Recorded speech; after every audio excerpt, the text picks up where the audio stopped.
into any bar this weekend and watch a football game and see how many black guy, white guy, Asian guy, Hispanic guy you see sitting For decades, one question haunted Hollywood. How did one of the greatest comedic talents in American television simply disappear? Jimmy Walker, the face that lit up millions of homes in the 1970s. The man who made presidents laugh, who transformed a single word into a national phenomenon. Today, at 78 years old, lives in an obscurity no one thought possible. But the truth behind his disappearance is far more complex and shocking than any Hollywood script could invent. Walker has finally spoken, and his revelations shatter everything we thought we knew about the price of fame, about wasted talent, and about a man who chose to be true in an industry that only values those who bow down. Are you enjoying this story about Jimmy Walker, Hollywood's greatest forgotten talent? Then help me grow this channel. Look, we're on a mission this week to reach 1,000 subscribers. And I know you watching right now can make the difference. If you're not subscribed yet, hit that button now. It's free, takes 2 seconds, and you'll keep receiving incredible stories about the backstage of the TV that marked our lives. And most importantly, write in the comments, I did my part. I want to see how many of you will join this mission with me. Let's go, heading to 1,000 subscribers this week. Jimmy Walker's story doesn't begin with glamour. It begins in the Bronx, New York, in 1947, in a cramped apartment where street noise came through cracked windows and the future seemed as distant as the stars. James Carter Walker Jr. was born into a family that knew well the meaning of the word struggle. His mother worked heavy labor jobs, his father was an absent presence, and poverty was the only certainty in the life of that skinny boy who spent hours looking out the window, dreaming of something bigger. The Bronx in the 1950s and 1960s showed no mercy. It was a place where boys like Jimmy had 3 paths: crime, manual labor, or an almost impossible escape through talent. Walker chose the improbable.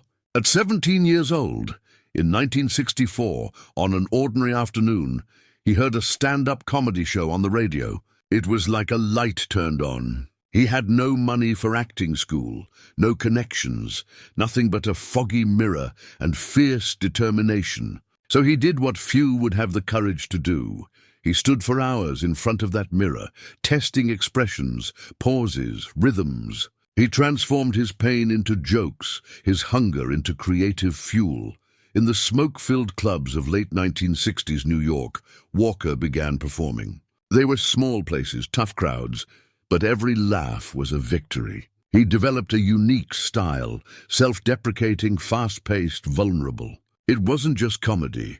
It was survival transformed into art. And it was exactly that raw authenticity that caught the attention of Norman Lear, the legendary producer behind All in the Family. Lear was developing Good Times, a sitcom that would show the real life of a poor black family in Chicago. He needed something special for the role of J.J. Evans, the oldest son. When Walker walked into the audition room with his raw Bronx energy, Lear knew immediately that was the guy. Good Times premiered in 1974, and nobody was prepared for what would happen. In the first episodes, J.J. was just a supporting character, but when Walker released his first Dy-no-mite, with that unmistakable high-pitched voice, something magical happened. The audience exploded. CBS asked the writers to repeat the phrase. Within weeks, Dy-no-mite spread across America like wildfire. Kids shouted it on playgrounds. Adults repeated it in bars. Even President Gerald Ford knew the phrase. Jimmy Walker, at 27 years old, had become a national star overnight. But here's what few people understand about Jimmy Walker's talent. He wasn't just a comedian who repeated a funny phrase. Walker was a genuinely brilliant actor. His comedic timing was impeccable, comparable to the great names in physical comedy like Charlie Chaplin or Lucille Ball. He knew exactly when to pause, when to accelerate, when to let silence do the work. His facial expressions told entire stories without a word. When J.J. entered a scene, you didn't see an actor reciting lines. You saw a real young man, vulnerable, full of impossible dreams, trying to survive in poverty. That was Walker's magic. Critics at the time recognized his talent. TV Guide called him the breakout face of 70s sitcoms. Time magazine highlighted that Dy-no-mite was just the surface, that underneath there was a performer with sharp, dramatic instinct. Walker didn't just make people laugh, he made people feel. In more serious episodes of Good Times, when JJ had to deal with racism, with lack of opportunities, with the pain of seeing his family struggle, Walker delivered performances that were pure drama. He cried for real. He trembled for real. He was real, but the television industry has a cruel rule. When something works, they exploit it until they destroy it. CBS saw the ratings skyrocket and made a fatal decision: turn J.J. Evans into a complete clown. The writers began writing the character more and more as a buffoon, someone without depth, without purpose, beyond making jokes and shouting dynamite. And that's when the tragedy began. Esther Rolle and John Amos, the actors who played the parents, were furious. They believed Good Times should show dignity, struggle, resilience of a black family. But CBS was more interested in ratings than representation.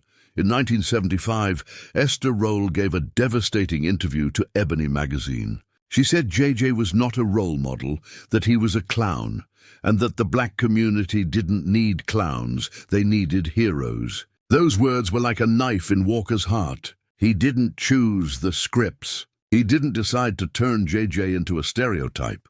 He was just doing his job with all the dedication he had. But for Rolle and Amos, Walker had become the symbol of everything wrong with the show. John Amos left in 1976, bitter and disillusioned. Esther Rolle stepped away for 2 seasons. And Walker stood in the middle of the crossfire, protected by CBS because he made money, but hated by colleagues because his success destroyed the integrity of the series. What happened behind the scenes of Good Times wasn't just a professional conflict. It was a fracture that marked Walker forever. He lost friends. He lost the respect of people he admired. And worst of all, he began to lose respect for himself. In interviews years later, Walker admitted he knew JJ was becoming a caricature, but he had no power to change it. He was young black, without formal acting training. CBS had all the power. So he did what was expected of him, smiled, shouted dynamite, and kept the pain to himself. When Good Times ended in 1979, Walker believed his career was just beginning. He was one of America's most recognized stars. But Hollywood had other plans. Nobody called him for serious roles. Nobody saw him as a dramatic actor. He was J.J. Evans, and J.J. Evans was all he could ever be. Walker had bit parts in movies like Airplane. In 1980, appeared in sporadic episodes of sitcoms like The Love Boat and Fantasy Island, but nothing substantial. The industry had put him in a box and thrown away the key, so Walker returned to where he started, the stand-up stages. He spent the 1980s, 1990s, and 2000s traveling across the United States, performing in small clubs, casinos in Las Vegas and Atlantic City, theaters with a few hundred seats. Compared to the millions who watched him on TV, it was humiliating. But Walker never gave up. He would say, television can forget you, but if you get on stage and people still laugh, you still exist. It was his life philosophy, his way of staying alive artistically. What makes Jimmy Walker's story even more tragic is knowing the size of the talent that was wasted. He had the potential to be a great dramatic actor.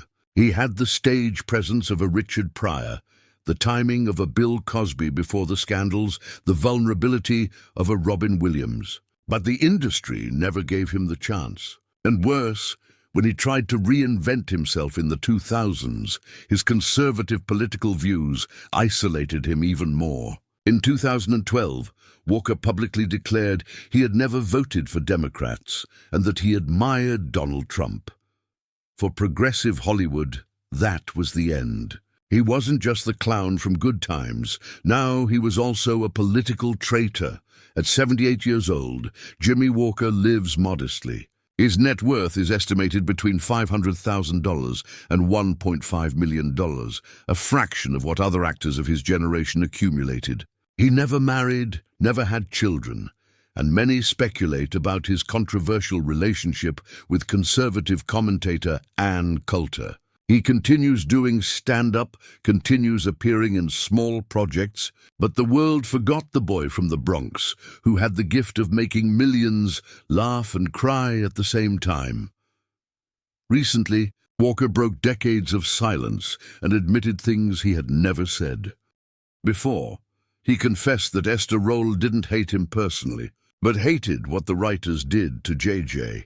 He admitted he carries grudges, that he feels his talent was wasted, that sometimes he wonders how his life would have been if he had had the opportunities other actors had.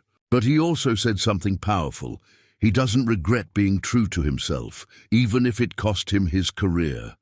Jimmy Walker's story is a brutal reminder of how Hollywood treats its talents. A young, poor black man who had everything to become a legend was reduced to a catchphrase and then discarded. His greatness as an actor was suffocated by decisions from executives who only saw dollar signs. His legacy was tarnished by conflicts he didn't create and political views the industry wouldn't tolerate. And now, at 78 years old, he lives as a ghost from a time most people prefer to forget.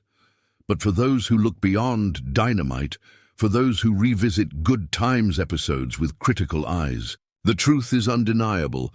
Jimmy Walker was, and still is, one of the greatest comedic and dramatic talents American television has ever seen. He deserved better, deserved more, deserved to be remembered not as the clown CBS created, but as the brilliant artist he always was.